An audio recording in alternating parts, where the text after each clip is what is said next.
Imagine this. You've just lost someone you love.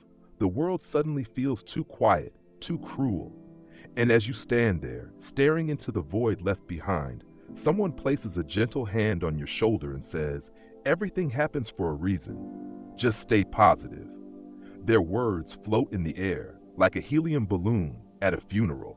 You nod politely, but deep inside, something recoils. A quiet scream presses against your chest. What if I don't want to smile right now? What if pretending is what's destroying me? Because sometimes the most dangerous cage is not built with iron, but with smiles that silence your pain. In a world obsessed with happiness, you're told to manifest good vibes only, to reject anything negative, to cover grief with affirmations until your true emotions are buried beneath layers of pastel-colored lies. But what if the very thing we call positivity has become a mask? What if the pressure to just be happy is not healing us, but breaking us, quietly, invisibly, relentlessly? Now shift the scene. Imagine instead a man sitting alone at dawn. The city sleeps behind him. He is calm, grounded. His thoughts are heavy but not hidden. He doesn't smile, yet peace radiates from him. He is not forcing light into the darkness. He is staring directly into it, and somehow, in doing so, he finds strength. This is not toxic positivity. This is Stoicism. So ask yourself, what's the real difference between false light and fearless clarity? Between denial and discipline?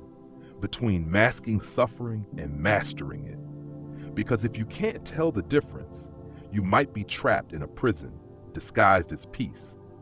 Let's tear down the illusion. It didn't start with hashtags or pastel graphics. It started with fear. A fear of discomfort, a fear of vulnerability, a fear of reality. When it doesn't smile back, at some point, we decided that emotional pain was the enemy, not something to be understood, but eliminated. We didn't want to feel better. We just wanted to feel nothing unpleasant. And so we created a culture of performance, one where sorrow is weakness, anger is unattractive, and anxiety is just a mindset issue. Enter toxic positivity. It wears the face of hope, but speaks with the voice of suppression. Don't cry. Look on the bright side. Everything happens for a reason. Just be grateful. Others have it worse. On the surface, these words sound supportive, but underneath, they are weapons, disguised as wisdom. They say, "Your pain makes me uncomfortable.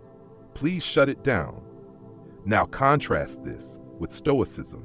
Epictetus, a slave-turned-philosopher, once taught, "It's not things that disturb us, but our opinions about things." But he never said, "Ignore your pain. Face it. Understand it. Refuse to be ruled by it, but never pretend it isn't there." Marcus Aurelius, the emperor of Rome, wrote to himself in the dead of night, "You have power over your mind, not outside events. Realize this, and you will find strength." But in the same breath, he grieved, he doubted, he ached for peace. He never smiled through suffering to please others. He met it and walked through it. This is the great misunderstanding. People hear Stoicism and imagine emotional coldness, apathy, indifference.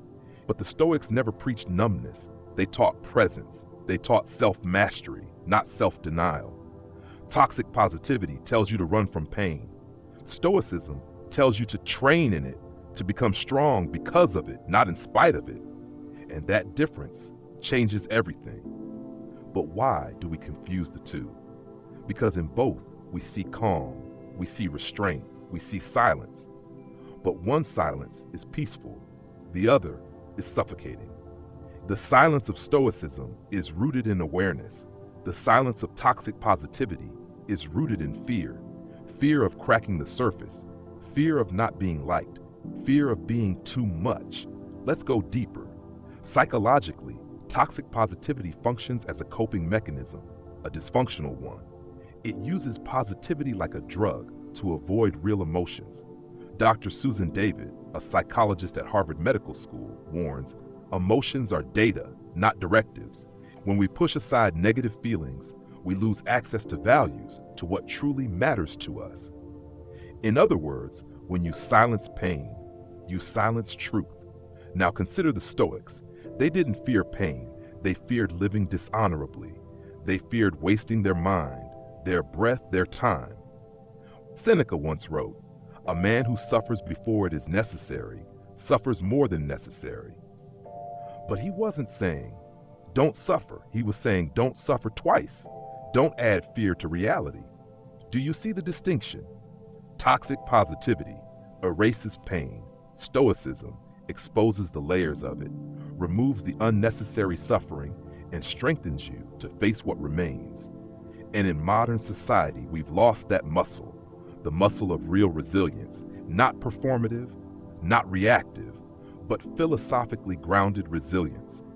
When your feed is filled with influencers saying, smile more, raise your vibration, don't let negativity in, what they're really saying is, be easy to digest. Don't make others uncomfortable with your humanness. That's not emotional intelligence, that's emotional censorship. But Stoicism, it whispers in your darkest hour, you are allowed to feel everything, you just don't have to be enslaved by it.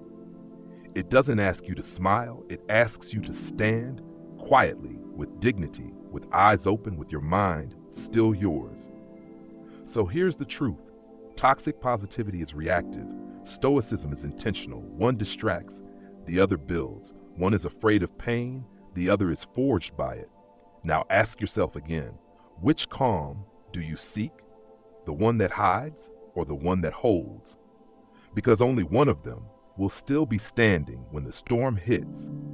You think you're fine, you smile, you nod, you say, I'm just staying positive. But beneath the surface, something is cracking. You start ignoring the ache in your chest. You dismiss the fatigue as laziness.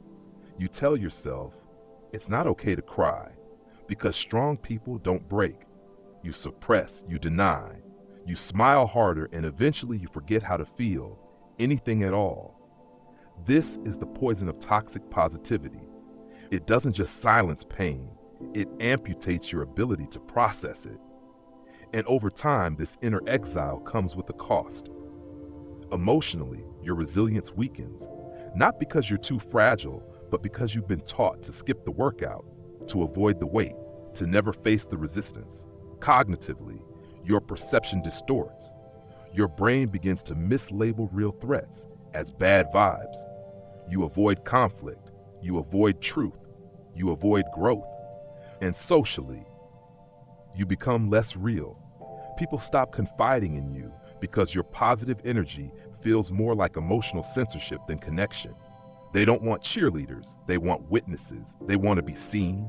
But toxic positivity makes you invisible to pain, theirs and your own. The irony is brutal. In chasing light at all costs, you become blind. And what's left?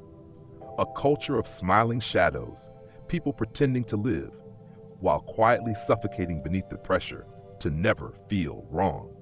Now imagine what might happen if we looked pain in the eye and didn't flinch. It begins with a refusal. Not a scream, not a fist in the air, just a quiet, unshakable, no, I will not pretend today. No, I will not put on the mask to make you more comfortable. No, I will not betray my truth for the illusion of being strong. That is the first act of rebellion. The return to something real, the awakening of your inner philosopher, because the antidote to toxic positivity is not negativity, it's clarity. And clarity is what Stoicism teaches. Not fake calm, but earned calm. Not the absence of feeling, but the presence of reason. The Stoics didn't seek to be unbothered. They trained to be unshaken. Not because they ignored reality, but because they embraced it more fiercely than anyone else. To break free, you must do what most fear: sit, feel, observe, write. Meditations like Marcus, letters like Seneca, discourses like Epictetus. They faced themselves in writing so they could face the world in truth. You are not fragile. You have simply been told to avoid the furnace. when in fact that furnace is where your steel is made. So start small, speak honestly, feel fully. Choose courage over comfort, practice restraint, not repression. And above all, remember this: your calm is not a costume, it is a choice, forged in awareness and tested in fire. You've been told that peace is soft, that calm means passive, that strength wears a smile and never frowns. But here is the truth, the one that rattles illusions and rewrites your soul. Real peace is earned, and it rarely looks pretty. It looks like sitting with grief without rushing it out the door. It looks like holding your rage with both hands, not to explode, but to understand. It looks like standing in the storm and choosing not to run. You begin to realize you are not broken when you feel deeply. You are not failing when you admit you're struggling. You are not weak when you stop pretending, because the Stoic doesn't avoid pain, he absorbs it, transforms it. He turns suffering into fuel, fear into focus, chaos into clarity.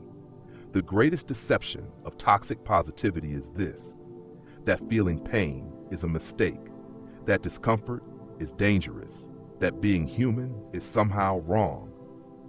But Stoicism whispers a deeper truth, that your emotions are not enemies. They are signals. They are raw data. They are the sacred terrain upon which your character is built.